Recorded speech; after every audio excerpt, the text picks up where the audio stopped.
এই দেখুন বন্ধুরা, আমরা যে দুপুরে লাঞ্চের মেনু করেছি।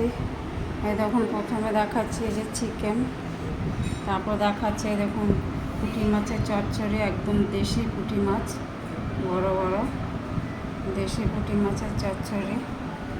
তার সাথে দেখুন চিংড়ি মাছ দিয়ে মোচার ঘন্ট, তার সাথে যে শাপলা ভাজা করেছি, তার সাথে যে আমের চাটনি করেছি। আজ আমার দুপুরে লাঞ্চের মেনু হচ্ছে এই, আমি এই করেছি। দেখুন, আজকে আর অন্য কিছু বেশি কিছু করিনি, অন্য মাছ রান্না করিনি, কারণ অন্য মাছ আনতে না করেছি, যেহেতু কালকে সোমবার, কালকে নিরামিষ খাবো, যেহেতু জন্মাষ্টমী। আর এমনিতে মঙ্গলবার দিনকে আমাদের নিরামিষে 2 দিন পর পর নিরামিষ হবে, এই জন্য আর বাজার থেকে আজকে মাছ আনাইনি, শুধু খালি চিকেন আনিয়েছি।